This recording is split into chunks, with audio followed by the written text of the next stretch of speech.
예수님의 이름이 높이기를 소망합니다. 아멘. 귀한 찬양해 주신 것 감사드립니다. 저도 동일한 마음으로 따라 불렀습니다. 좀 궁금한 것이 하나 있는데요. 오늘 우리 권사님이 대표 기도를 해 주셨어요. 또 우리 평상시에 우리 또 대표 기도를 우리 장로님들이 해 주십니다. 장로님과 우리 권사님이 딱 기도가 끝나고 나면 이제 성가대가 기도에 대한 어떤 찬양을 부르시죠. 그러면 우리는 뭐 하고 있죠? 자, 잘 보세요. 우리 오늘 권사님이 기도를 해 주셨어요. 또 뭐 보통 우리는 이제 장로님들이 주일 낮 1부, 2부, 3부 기도회 하기도 하죠. 자, 그러면 이제 딱 기도가 예수님의 이름으로 기도합니다. 아멘. 오늘 뭐 했죠? 우리 찬양은 블라블라 했어요. 뭐 했죠? 기도송 뭐 하죠? 막 했어요. 하는 도중에 우리는 뭐 하죠? 이제 우리는 뭐 하죠? 어떤 분들은 이제 우리 장로님이 권사님의 기도가 참 부족해가지고, 왜냐하면 내 기도를 안 해줬기 때문에 더 열심히 기도한 사람이 있습니다. 권사님이 기도할 때는 가만히 있다가 그냥 끝나면 막 성가대가 찬양하니까 그 사이에 막 자기 기도하는 사람이 있습니다. 이것이 이제 논리적으로 맞느냐? 그죠? 우리 교회의 좋은 전통 중에 하나가 성가대가 할 때 우리 모두가 이제 서서 같은 마음으로 이제 성가대를 하겠습니다 라는 말로 이제 서서 우리가 고백적 찬양을 이제 듣기도 하고 같이 부르는 마음으로 듣습니다. 그런 의미에서 제가 한국 교회 여러 가지 이제 예배하는 모습들을 보면 그 시간에 정말 열심히 있는 분들은 막 자기 기도를 하는 분들이 있습니다. 논리적으로 이제 맞지 않죠. 이게 우리 기도를 권사님이 우리 대표해서 우리 다 기도하셨어요. 이게 기도자들은 반드시 그런 마음으로 기도하셔야 됩니다. 우리 공동체 기도를 다 하나님 앞에 이 예배 시간에 올려드리고, 그것도 너무 감사해서 그 올려드림에 성가대로 이제 찬양으로 더 올려드리는 거죠. 그럼 우리는 어떤 마음으로 있어야 되냐면 이 찬양 소리에 우리의 마음을 담아야 됩니다. 여러분 기도하시면 안 돼요. 논리적으로 그렇다는 거예요. 기도는 개인적으로 하시면 돼요, 여러분. 우리 예배는 공적인 거잖아요. 공적 예배이기 때문에 성가대가 아멘으로 해주시고 우리 기도를, 우리 고건사님의 기도를 아멘. 우리도 그 마음을 담아서 진짜 이 기도가 하나님 상달되기를 소망합니다. 하나님 흠양하셔서 우리 공동체 이 기도대로 다 응답되기를 소망합니다 라는 마음으로 쫙 같이 올려드린 겁니다. 알겠습니까? 근데 열심 당원들은 막 그 시간에 막 더 힘차게 기도하신 분이 있어요. 신학생들도 그래요. 그래서 왜 이런 모습이 있었을까 하면 아마 우리도 모르는 어떤 관습 때문에 그런 것 같아서, 개인적으로는 여러분 뭐 방언도 하시고 뭐 여러 가지 다 할 수 있어요. 특히 금요철야 같은 데서는 우리 울부짖으면서 기도할 수 있습니다. 그러나 우리가 공적인 예배에서 기도의 순서가 있고, 이 기도의 순서에 하나님 이 기도가 다 상달되기를 소망합니다고 성가대가 찬양도 다 올려주셨잖아요. 그런 마음으로 하셔야 돼요. 찬양들도 이 기도가 하나님 올라가기를 소망합니다. 그럼 들으면서 정말 그렇습니다 라는 마음으로 들어지기를, 좀 여담이라면 좀 생각이 갑자기 나서 이야기를 했습니다. 아멘? 논리적으로 맞죠? 틀리면 틀리다라고 이야기해 주시면 증거를 갖다 대겠습니다. 그러니까 이제 묻지 마십시오. 그냥 그는가 보다 그러면 됩니다. 자, 오케이. 이제 오늘 세 번째 마무리를 해보려고 합니다. 첫 번째, 두 번째, 세 번째, 그리고 뭐 이제 이번 주 하고 다음 주도 제가 설교를 하거든요. 다음 주까지 좀 한 다음에 세 번째 주에는 우리 이제 목사님하고 의논을 좀 해서, 왜냐하면 주일 낮에서는 여러분 이제 성가대 우리 성찬은 전통적인 한국 교회, 특히 우리 교회에 또 약간 큰 흐름에서 이제 성찬식을 하는데, 우리가 정서 이야기 많이 했었잖아요. 그래서 좀 다른 정서를 가지고 오후에 또 성찬을 한번 우리 설교를 나눴으니까 한번 했으면 어떨까라는 생각이 들어서 제가 한번 목사님한테 좀 의논을 해보고 한번 그렇게 찬양 예배 때 한 셋째 주나 이렇게 한번 해봤으면 좋겠다는 생각이 좀 듭니다. 자, 이 이야기를 하게 된 계기, 왜 이 설교를 하게 되게 된 계기가 뭐냐면, 개인적으로 우리 장로님들 몇 사람이 의논을 저한테 물었습니다. 물었는데 그 중에 하나는 정서 이야기를 해서 이야기를 같이 나누고, 또 열심히 또 또 성찬을 안 받은 사람 우리 교회에 있다. 성찬할 때 그래? 그건 좀 맞는가? 고민하면서 앞으로 향후 성찬이 했을 때 적극적으로 참여하면서 성찬에 참여하기를 소망한다는 의미에서 한번 말씀을 나누는 것이 좋겠다라고 이제 장로님들도 이야기해 주시고 우리 목사님도 이야기해 주셔서 제가 세 번째까지 합니다. 어쨌든 이번에 맞춰보려고 합니다. 두 가지 이야기를 계속 집요하게 이제 우리가 이야기했어요. 정서 문제하고 그다음에 참여 문제에 대해서 이야기했습니다. 성찬은 여러분이 결정하는 것이 아닙니다. 하나님께서 내려주시기로 작정하여서 은혜를 베풀어 주신 거예요. 그럼 그 은혜를 우리가 아멘으로 받아들이면 됩니다. 물론 우리가 아멘으로 받아들일 때는 우리가 스스로 자각해야 되는 것이 있어요. 이 성찬을 내가 대하면서 다시는 그 일에 대해서 내가 죄를 짓지 않겠습니다라는 강한 의지와 돌이킴. 근데 인간의 의지로 잘 돌이켜지지 않습니다. 특별히 이제 죄 가운데 수많은 유혹이 있기 때문에 우리가 죄에서 완전하게 벗어난다. 그런 사람 아무도 이 지구상에 없습니다. 오고 가는 모든 사람들이 할지라도 제가 말했잖아요. 여러분 기도원에 가면 제가 수없이 이야기했습니다. 저도 이제 그 방학 때면 이제 갑니다. 기도원에 이제 여러 가지 모양으로 이제 기도원을 가거든요. 가면 저는 이제 그 안양에 있는 갈멜살 기도원을 좀 갑니다. 만나지 않기를 소망합니다. 여러분 오지 마세요. 그럼 이제 이 친구 김 목사 얼마나 기도하냐고 되게 시험이 들기 때문에 그좀 가보다 그러십시오. 기도원에 가면 신발창에 뭐가 써져 있어요. 신발장에 뭐 써져 있어요? 뭐 써져 있는 줄 아세요? 우리 권사님, 고권사님 뭐 써져 있는 줄 아세요? 우리 기도 많이 가신 분이 내가 보니까 별로 없는 것 같기도 하고 우리 기도원파 없습니까? 보통 성가대에 한두 명 기도원파가 있는데 우리 이권사님 기도원 가시죠?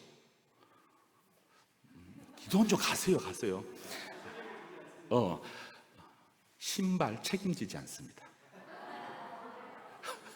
기도원에 가서도 여러분요 신발을 누가 내 신발 훔쳐간대요. 기도를 잔뜩 하러 간대요. 그러면 이제 신발장에 기도원에 가면 노란 봉투가 있어요. 봉투에 자기 신발을 딱 집어넣고 이제 기도원에 들어갑니다. 그러면 그 여름에 성경책 딱 앞에 놓고 신발짝 딱 놓고 기도합니다. 우리는 기도할 때 어떻게 하죠? 코가 땅에 닿도록 합니다. 기도원 가면 이 냄새 맡으셔야 됩니다. 그러면서 이제 블라블라 되죠. 그만큼 기도원에 가서도 자기 신발 때문에 시험에 든 사람이 많은가 봅니다. 그래서 반드시 검은 비누로 여러분 들고 가셔야 됩니다. 가셔서 유혹에 빠지지 않기를. 기도원 가서도 이게 우리는 어디 가든지 다 유혹에 빠지고 넘어질 수밖에 없는 허물이 많은 사람입니다. 그래서 기도원에 우리가 성찬을 할 때는 정말 그렇습니다. 이 땅에 내가 살 수 있는 방법은 하나밖에 없습니다. 뭐라고요? 은혜. 하나님이 나에게 주신 은혜 아니고서는 도저히 살 수 없으니 그 은혜 좀 부어주십시오. 내가 은혜 받아야 살겠습니다라는 마음으로 빵과 포도주를 대하는 겁니다. 그래서 그 가운데 하나님께서 나도 모르는 놀라운 은혜를 부어주시고 그 은혜를 믿고 받고 우리가 세상에 나가는 것. 그래서 성찬을 가르쳐서 뭐라고 하냐면 은혜의 통로입니다. 은혜의 수단입니다. 은혜의 방편입니다 라는 말을 씁니다. 설교가 하나님의 계시된 말씀으로서 은혜의 방편으로 말씀을 들을 때 우리의 심령에 오듯이 와닿듯이 성찬할 때도 은혜의 통로로서 우리가 성찬을 딱 대하는 것입니다. 그래서 그런 마음으로 이렇게 대했으면 좋겠다. 그래서 내가 결정하지 마시고 여러분이 결정하지 마시고 내가 허물이 많습니다. 저 왼수 내 앞에 또 앉아 있어가지고 다 힘듭니다. 우리는 왼수가 없잖아요. 대부분 큰 교회 가면 이 왼수가 자기 앞에 많이 앉았어요. 꼭 그 사람이 자기 앞에 앉아서 상처를 많이 받습니다. 특히 성찬할 때 꼭 자기 앞에 앉으세요. 얄미운 사람도 내 옆에 앉기도 해요. 그래가지고 좀 어려움을 당한. 그러지 마시고 주님, 내가 이 세상에 살면서 용서하기 어려운 사람이 있고요, 내가 죄를 짓지 않겠다고 결심했지만 여전히 그 가운데 있을 때가 너무 많습니다. 그래서 성령님의 도우심이 아니고서는 내가 하루도 살 수 없고, 성령의 도우심이 아니고서는 내가 저 사람을 용서할 수도 없고, 성령의 도우심이 아니고서는 내가 죄악에서 벗어나기가 너무 어렵습니다. 그러니 좀 은혜를 부어주십시오. 은혜를. 그런 마음으로 먹게 되기를 소망합니다. 그러면 열려지는 거예요. 받아들여야죠, 여러분. 자, 그 이야기를 계속해서 반복했습니다. 그래서 소망컨대 이제 다음에 우리가 성찬할 때는 한 분도 빠짐없이, 그래도 꼭 앉아있는 사람이 또 꼭 안 하는 사람이 있어. 그러면 이제 어떻게 되죠? 저 사람 도대체 무슨 잘못을 했길래 막 이렇게 고민에 빠집니다. 그러지 마시고 적극적으로 좀 참여해 주십시오. 하되 반드시 자기 성찰, 자기가 성찰하면서, 하나님, 이 거룩한 빵과 포도주를 먹고 마시는데, 주님의 살과 피를 먹고 마시는데 부족하니 은혜를 부어주셔서 다시는 그 가운데 머무르지 않도록 돌아서도록 도와주십시오 라고 하는 소망이 있기를 소망합니다. 아멘. 자, 그 다음에 정서 이야기를 했습니다. 정서 이야기는 이제 세 가지 용어를 통해서 이야기했어요. 그것이 세 가지 기억나십니까? 여러분, 우리는 또 반복 학습해야 되죠. 첫째 뭐였어요? 로드 서퍼, 주님의 만찬이죠. 주님의 만찬. 오늘 본문에 볼까요? 고린도전서 11장, 오늘 읽었던 본문 있잖아요. 본문에 보시면 본문 20절 한번 보십시오. 20절 11장 20절 있죠? 그런즉 너희가 함께 모여서 주의 만찬이라는 용어가 나오잖아요. 주의 만찬. 이 만찬이라는 개념은 훨씬 기념이라는 개념이고, 예수님의 죽으심을 기억하고 예수님의 부활하심을 기억하고 예수님이 다시 오실 것을 우리가 고대하는, 특별히 이 20절에서는 이 주의 만찬이라는 개념이 기념한다는 것, 이 의미가 훨씬 많습니다. 특히 예수님의 십자가 사건을 많이 기억하도록 하는 용어 중에 하나가 주의 만찬입니다. 그리고 마가복음 14장을 볼까요? 마가복음 14장으로 한번 가보겠습니다. 마가복음 14장에 가보면, 마가복음 14장 23절 있습니다. 22절부터 볼까요? 22절. 그들이 떡을 떼매 예수께서 떡을 가지사, 중량을 가지사, 테이크, 축사하시고, 브레싱이죠. 떼어서 제자들에게 주면서 이르시되 받아 먹으라, 이것은 내 몸이라 하시고, 또 잔을 가지고 감사기도, 이 감사가 나옵니다. 이 감사가 바로 영어로 유카리스테시스라는 헬라어 동어입니다. 감사 기도가 있죠. 이 감사는 뭐냐면 이미 구원한 백성이 구원해 주심에 대한 감사죠. 예수님이 우리를 위해 죽으셨을 뿐만 아니라 부활하셔서 우리를 구원해 주신 그 감사, 마치 이스라엘 백성들에게는 홍해를 건너서 탈출해 주고 그 삶에서 그 430년이라는 그 애굽에서 탈출해 주고 구원해 주심에 대한 감사, 그 감사합니다. 예수님의 피값으로 우리를 구원해 주심에 대한 감사, 우리를 죽으시고 우리에서 부활하신 그 감사라는 의미에서 유카리스트라는 의미가 감사합니다. 사도행전 2장에 볼까요? 또 사도행전으로 넘어갈게요.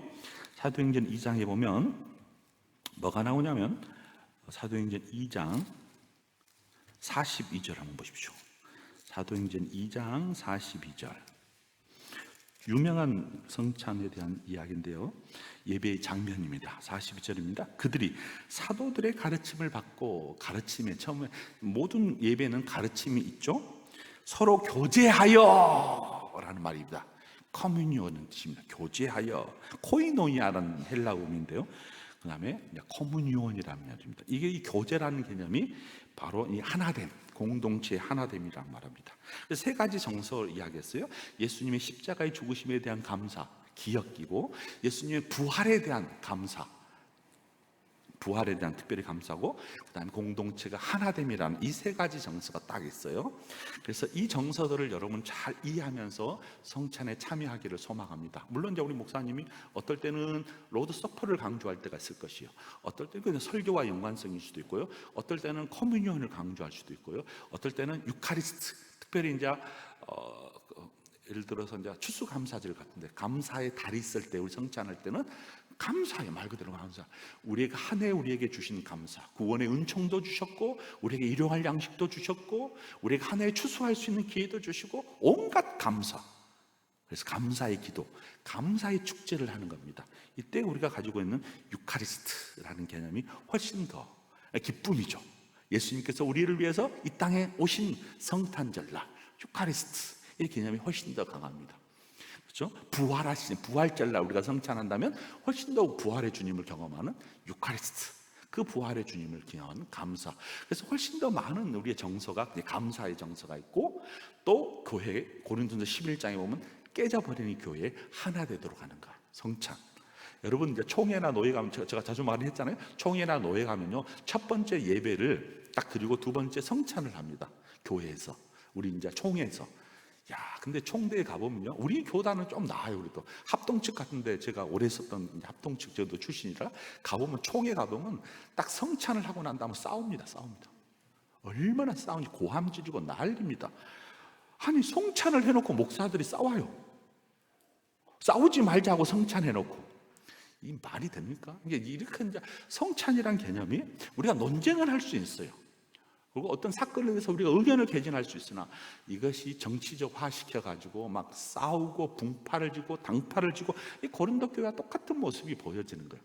그래서 너희들은 그렇게 성찬을 한다는 것은 성찬을 모욕시키는 거야. 너희들 목사님들이 많이 모욕을 시켜요, 성찬에 대해서. 너무 슬픈 일입니다. 하나됨이라고, 노예가 형성되고 하나되라고 총회가 형성됐는데 그러지 못한 모습을 보고 너무 안타깝다라는 생각입니다. 회개도 못하고 용서도 못하고 그러면서 성찬한다고요? 그런 모습이 이 고린도 교회에 있었어요. 그러니까 강력하게 비판한 거예요, 바울이. 너희들이 그렇게 성찬을 해? 정신도 망각해버렸어? 하나 된다는 것도 깨버렸어? 그는 죄야! 죄를 먹고 마시는 거야! 라고 강력하게 비판을 했습니다. 우리 교회가 성찬을 할 때마다 다시 한번 자각하고, 혹시 우리 안에 세미한 흔들림이 있거나 세미한 분열이 있으면 정말 같이 껴안고 같이 성찬을 통해서 하나 되는 모습들이 보여줘야 돼요. 이렇게 되기를 소망합니다. 이 하나 되기 위해서는 뭐가 필요한지요? 우리의 하나님과의 관계가 회복돼야 돼. 그래서 회개라는 것이 있습니다. 회개. 성찬할 때는 우리가 성찬하는 회개가 있어야 돼요. 하나님과 우리의 관계 회복해야 돼요. 이 새벽은 반드시 용서라는 것과 연관이 됩니다. 하나님이 사랑을 받는 용서함, 타자를 향하여 용서하는 배려. 우리는 용서는 정해진 용서를 많이 합니다. 우리 엄마가 늘 잘 쓰는 이야기겠죠. 한 번만 더 하면 죽여버리겠다고. 꼭 한 번을 이야기합니다. 한 번. 우리는 제한적인 용서를 해요. 너 한 번만 더 하면 혼날 거야? 한 번만 더? 근데 예수님은 뭐라고 용서를 말씀해 주셨죠? 무한대, 리미트라는 거면 한정이 없다, 끝이 없다. 엔드리스 러브, 엔드리스 러브, 끝없는 사랑처럼 끝없는 용서다 너희들.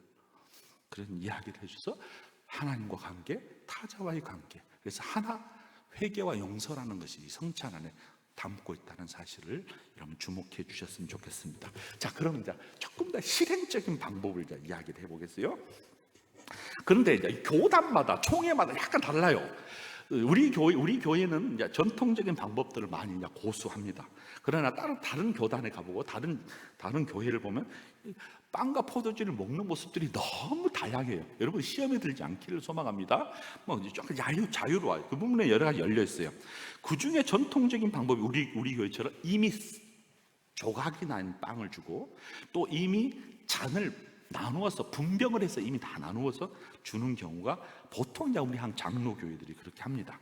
그래서 여러분은 자리에 앉아 있고 우리 장로님들이 여러분에게 이렇게 배달하는 형이죠. 배달형.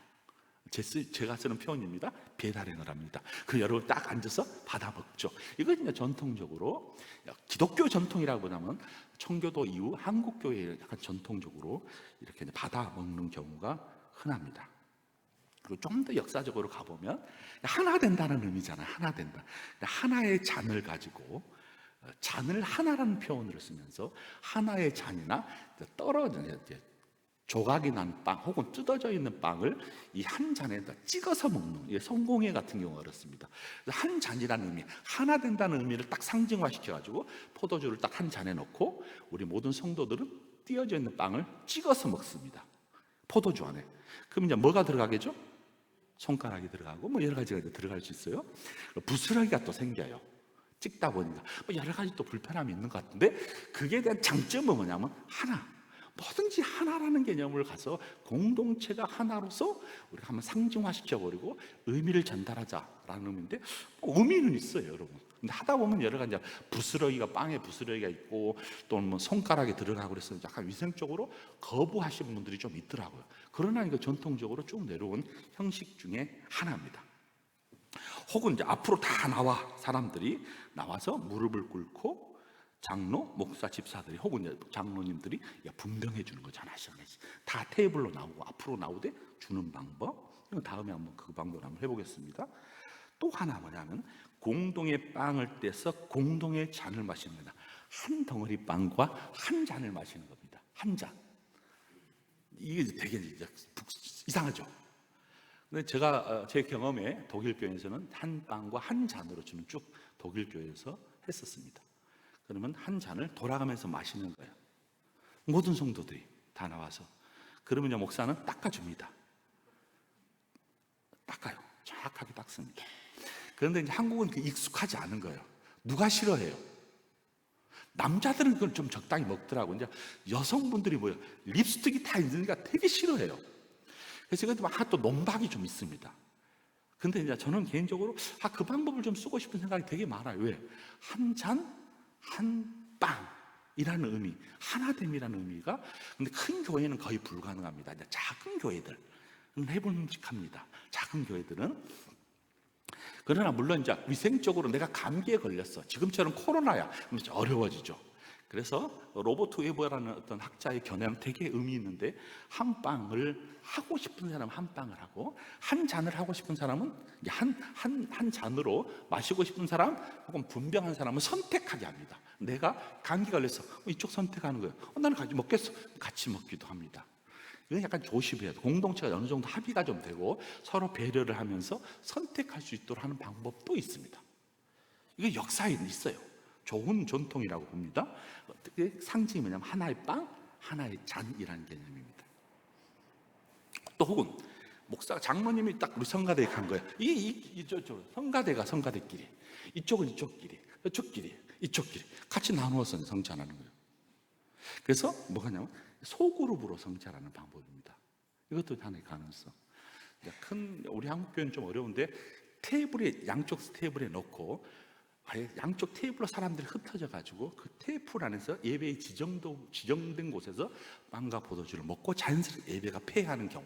그래서 여러 가지 형태가 있구나. 여러분 생각 2000년의 역사거든요. 하나의 모델이 쭉 가지는 않았어요. 여러 가지 시대와 상황 속에서 어떻게 되면 이 하나됨, 예수 그리스도의 죽으심과 예수 그리스도의 부활이라는 의미는 어떻게 잘 표현할 수 있을까? 어떻게 하면 공감대를 형성할 수 있을까가 2000년의 역사 속에서 각각 소그룹으로 혹은 대그룹으로 여러 가지 모양으로 하고 있다라는 사실을 좀 생각해 주면, 저쪽은 익숙하지 않아, 나오고 불편해 라고 생각하지 마시고, 여러 가지 형태들이 그 시대와 문화 속에서 있었구나 라고 생각하시면 좋겠습니다. 그 중에 우리 교회는 하나의 선택을 한 거예요. 그래서 또 초질간 그 방법대로 우리가 하고 있다는 사실들을 좀 기억하시면 좋겠습니다. 다른 교회는 우리 교회랑 익숙하지 않은 거래 라고 생각하지 마시고, 방법은 여러 가지가 있는데 그 중에 하나의 방법을 선택하구나 로 생각하시면 좋겠다는 생각이고, 가장 중요한 선택은 뭐냐면 공동체 합의예요. 당회의 합의, 목사님의 목회 철학. 그건 뭐냐면 이런 방법이 가장 그래도 그리스도의 사건을 잘 표현하고 커뮤니언, 우리 공동체성을 가장 잘 강화시킬 수 있고, 그 다음에 교제성을 강화시킬 수 있겠다라고 생각하는 방법을 선택하는 거예요. 그래서 그 방법은 정서를, 아까 말한 세 가지 정서를, 어떠한 정서들을 잘 드러낼 수 있겠다라고 생각하는 방법을 선택하는 거라고 생각하시면 좋겠습니다. 그리고 또 하나, 빵을 우리는 이제 거의 성찬할 때는 말을 하면 거의 침묵의 시간입니다. 빵을 줄 때, 그렇잖아요. 장로님들이 빵을 건넬 때, 혹은 성도들이 빵을 건넬 때가 있잖아요. 우리는 돌리니까. 그러면 전혀 얼굴도 보지 않고 왔다 하고 쫙쫙 넘깁니다. 아무런 무슨 말을 하면 무슨 불편해질까봐. 여러분 잘 생각해 보시오. 예수님께서 제자들의 떡을 떼면서 뭐라고 했어요? 이것은 내 몸이다. 이것은 내 피다. 이거를 마실 때마다 나를 기념하라. 건넬 때 무슨 말씀을 하셨어요? 그러면 뭔가를 말씀을 해야 될 거 아니에요. 우리도 성경대로 하는 거예요. 성경대로. 그래서 건넬 때 침묵하는 것도 뭐 있을 수도 있습니다. 눈빛으로 할 수도 있지만 착하게 이것은 그리스도의 몸이야. 그러면 나는 뭐라 그래? 아멘. 이것은 그리스도의 피야. 아멘. 고백적으로 먹고 마시면 어떨까라는 생각에서 제안을 하는 겁니다. 이걸 많이 좀 훈련을 해야 돼요. 그래서 그렇게 했으면 전통적으로 방법들이 있었어요. 그래서 그런 방법들이 좀 한국교회 되살아났으면 좋겠다는 생각인데, 왜냐하면 대부분 앉아있기 때문에 한국은 또 140사람 또 이 성가대가 또 예수나를 위해서 부르기 때문에 거의 침묵에 이렇게 뭔가 무거워가지고 뭐라고 말하면 분위기에 낄까봐 그냥 침묵으로 돌려. 눈도 안 마주쳐요, 여러분. 내 옆사람하고 야 왔으니 먹어라 쫙쫙쫙. 그러지 말고 옆 사람이 이것은 그리스도의 몸입니다, 이것은 그리스도의 피입니다 라고 옆 사람한테 전달해 주시면 그것이 맞다, 이거 형식이 되니까 이 속에 그리스도의 몸과 피가 그리스도의 몸과 피가 같이 기억하고, 그리고 그리스도의 사건을 같이 이 시간을 체험하는 시간으로서의 어떤 선포가 있으면 좋겠다라는 생각이 들고, 받을 때는 우리는 뭐예요? 아멘, 아멘. 자, 이제 약간 몇 가지 고려할 점이 있어요. 작은 조각으로 빵을 분배하다 보면 한 공동체라는 생각들이 약간 상징적으로 사라질 수 있습니다. 그래서 저는 개인적으로 이제 우리 교회도 한 빵이 상징적으로 했으면 좋겠다는 생각이 들어요. 뭐 그럴 수 있어요. 그래서 빵을 떼죠. 예수님의 모습 그대로요. 떼고 나누어 주리라. 근데 우리는 다 나누어져 있어요. 이것도 뭐 편의상 나누어질 수 있지만 상징적으로는 하나의 빵을 이렇게 탁 떼서 나누면 어떨까라는 생각이 듭니다.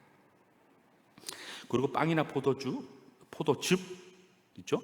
대신 다른 대용물이 사용해서는 안 될 것 같아요. 왜냐하면 상징성이 있으니까. 제가 지난번에도 이야기했듯이 한국교회 70년대 민중신학이 많이 발달한 시기에 약간 자유주의적인 어떤 생각을 가진 신학자들이나 이런 사람들 뭐냐면 막걸리를 먹었습니다. 막걸리.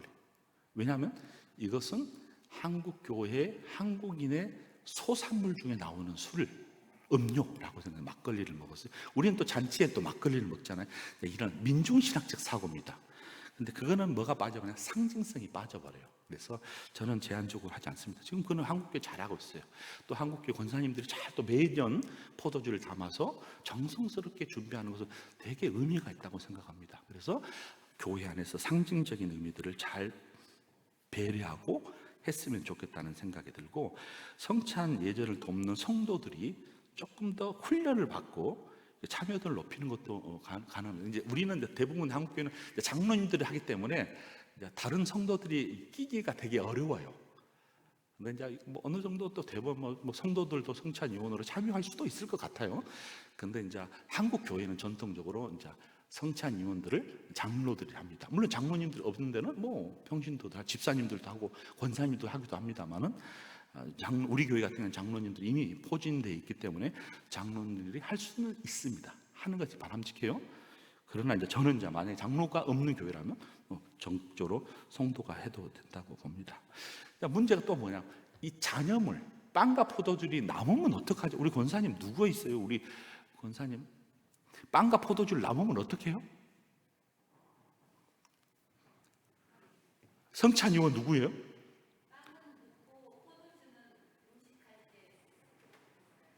집어넣어 버립니까? 그럼 어디다 묻습니까? 땅에다 묻습니까? 어디 땅에 묻어요? 교회 바깥에? 땅에? 땅이 없는 데가 있어요. 우리는 그나마 땅이 있어서 다행이에요.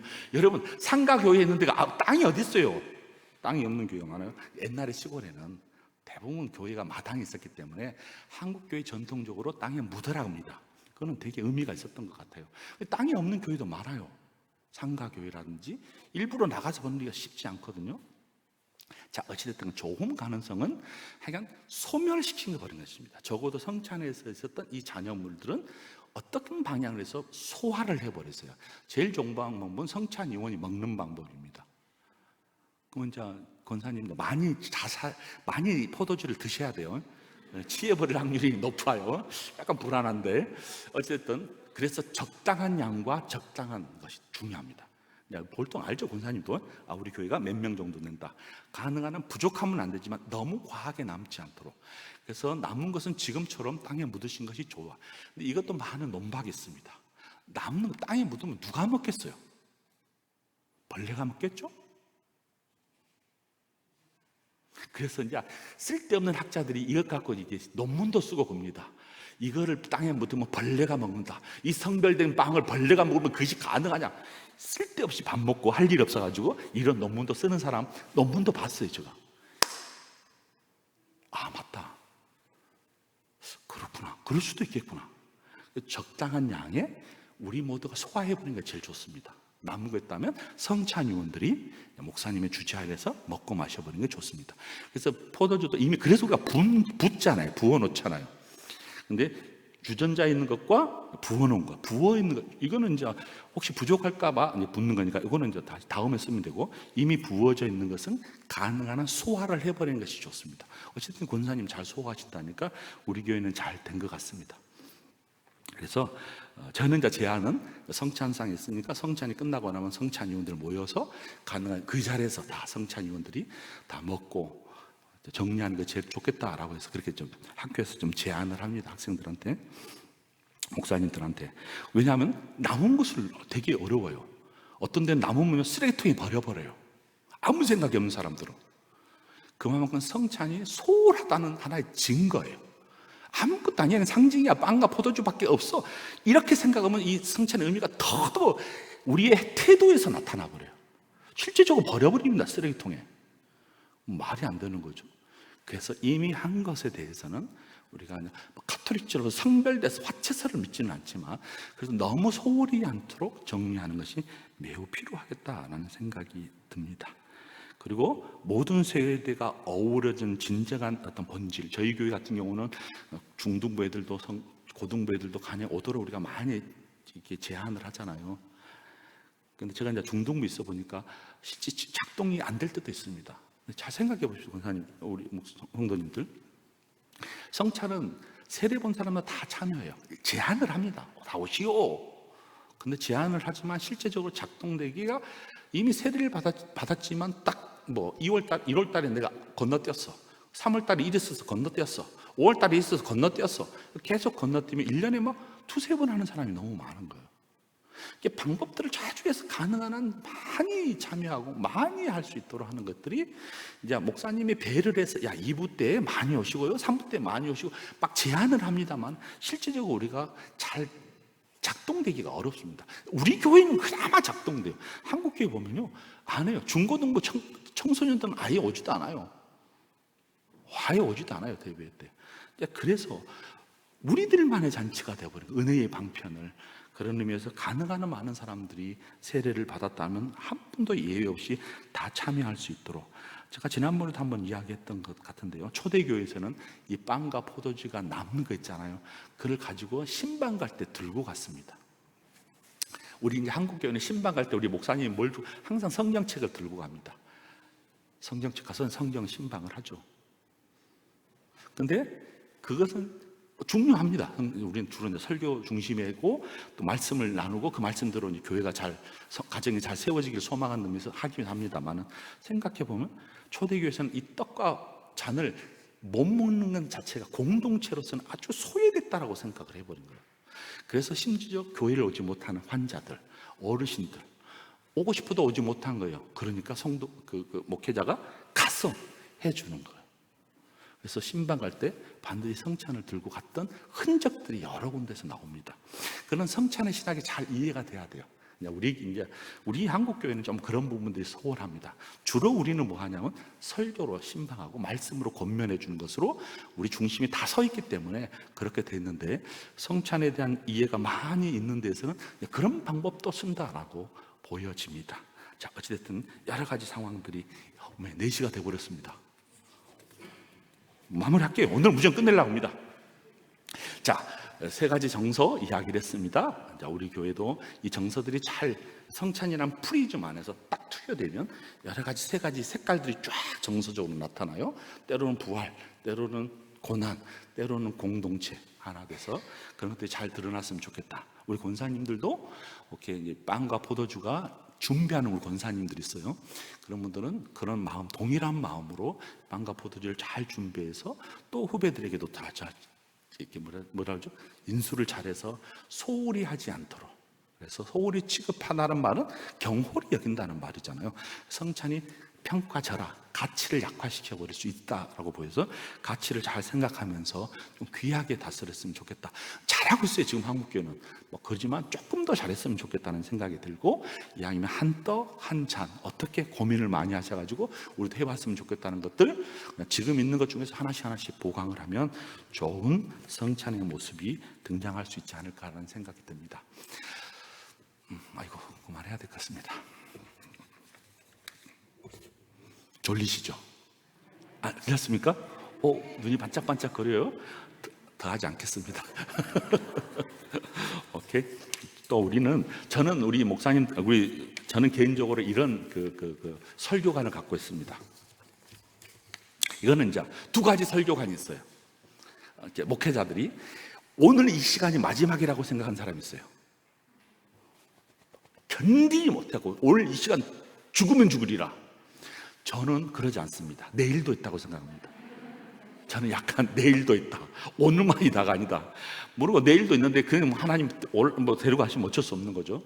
그래서 좀 설교라는 것은 우리 목양에 하는 큰 롱타임을 하는 거잖아요. 길게는 20년, 30년, 박효영 목사님 40년 길게 하시는 거거든요. 그 순간 하나님이 올라가시면 데리고 가면 어쩔 수 없지만, 그래서 오늘 못하면 다음에 하면 되고, 다음 못하면 또 모레 하면 돼요. 하루에 다 못합니다.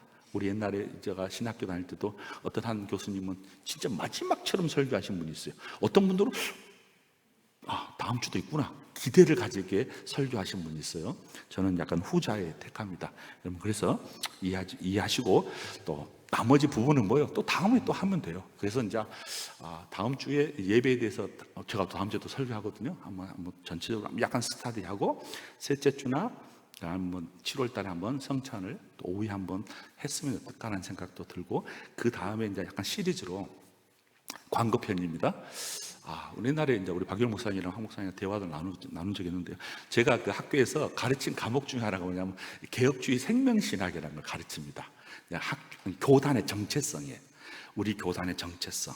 왜 이 정체성이 중요하냐면, 합동층이나 통합측, 감리교의 성도들은 꼭 옮기면 감리교를 갑니다.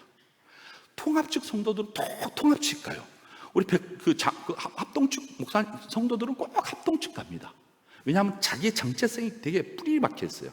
근데 우리 교단은 지금 한 40년이 넘은데도 그냥 우리 교단이 뭔지, 우리가 무슨 생각, 우리 교단이 무슨 정체성을 가지고 이야기한지가 전혀 잘 교육되어지지 않았습니다. 그래서 우리 교회라도, 제가 또 신대원에서 강의를 하니까 제가 강의하듯이 15주를 강의하거든요. 근데 15분, 근데 우리가 약간 30분밖에 못 하니까 막 한 30분을 할 수 있을 것 같아요.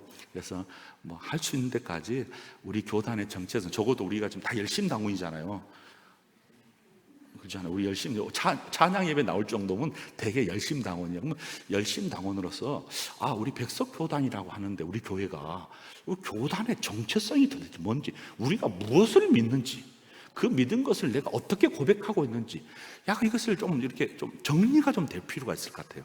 그래서 정리를 하는 시간으로 올 하반기 내년까지 이렇게 한번 제가 주어진 시간 안에서 이 정체성 이야기를 했으면 좋겠다. 왜 이야기가 더 되냐면, 지금 월요일 날 우리 목사님하고 장로님들하고 권사님들하고 평신도 교육을 좀 해요. 교회에 와서. 우리 교회는 아무도 안 와요.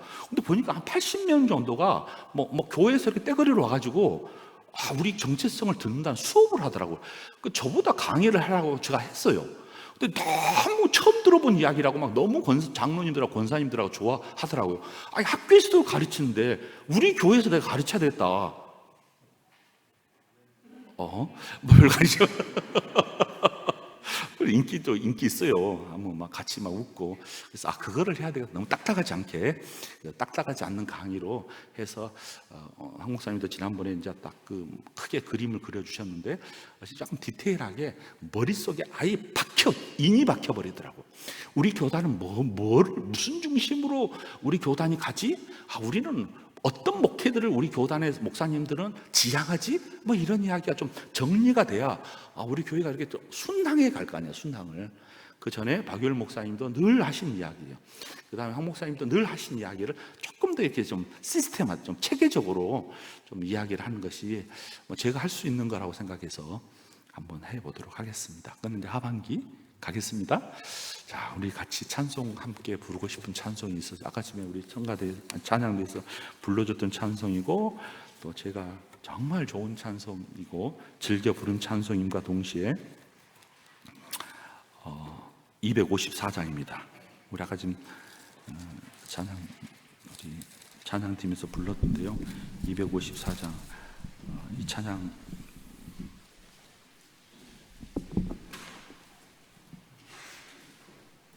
방송실 254장입니다. 내 주의 보혈은 정하고 정하다. 내 죄를 정케 하신 주 날 오라 하시네. 약하고 추해도 주께서 주께로 나가면 힘주시고 내 추함을 곧 씻어주시네. 그 피가 마음속에 큰 증거 됩니다. 내 기도 소리 들으사 다 허락하시옵소서. 찬양